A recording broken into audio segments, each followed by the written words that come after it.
Nous sommes la moyenne des personnes que nous fréquentons. Je suis Mathieu Stéphanie et je vous propose de rencontrer des entrepreneurs, sportifs ou artistes qui vont faire exploser notre moyenne.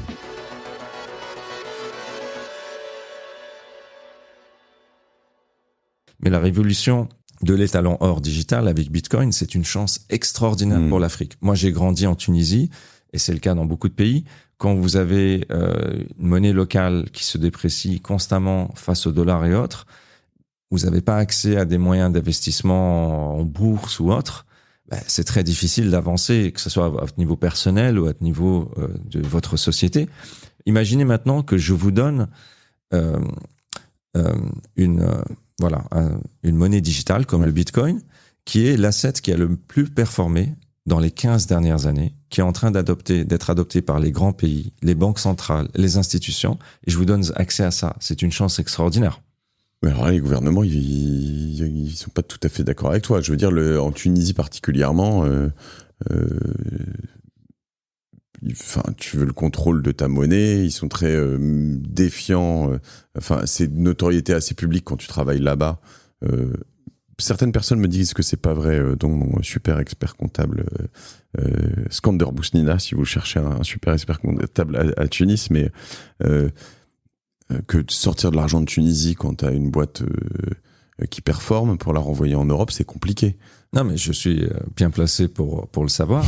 Mais ce qu'il faut voir, c'est que c'est une opportunité extraordinaire. Et le but n'est pas de remplacer les monnaies locales. Le but, c'est de générer de la richesse. Voilà.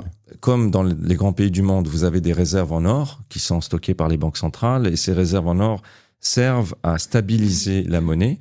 C'est exactement la même chose. Le Bitcoin, en fait, c'est l'étalon or. C'est le nouvel étalon or pour plusieurs raisons qui sont importantes. Et ça a déjà pris. Aujourd'hui, le Bitcoin, c'est comme Internet en 1999. Des centaines de milliers d'utilisateurs. Et quand ça a pris, ça a pris. Et du coup, la vague va continuer.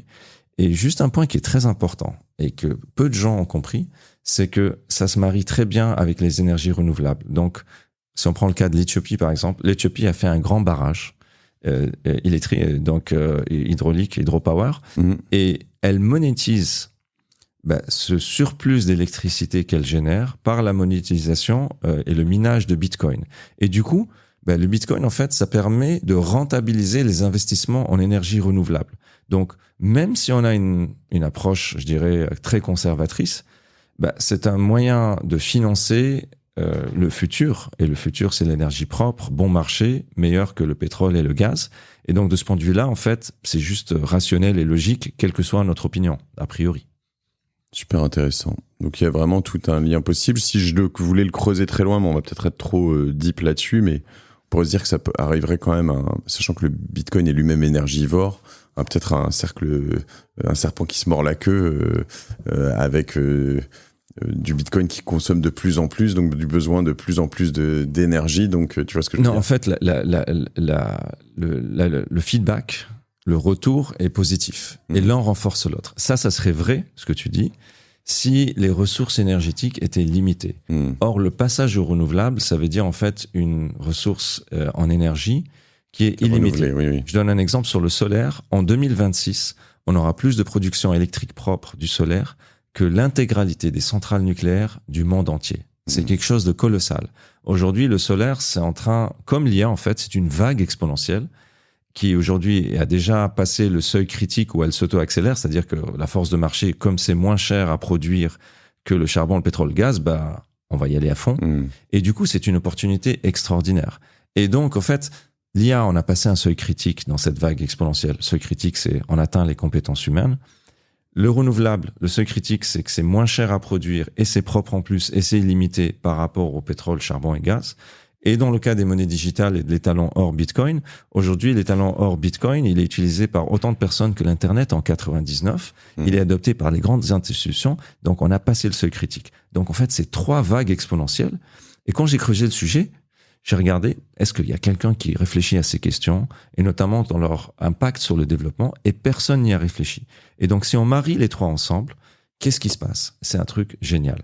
L'IA bénéficie d'électricité propre et compétitive, donc les besoins en IA ne vont pas polluer la planète. le renouvelable est illimité, il a besoin de financement.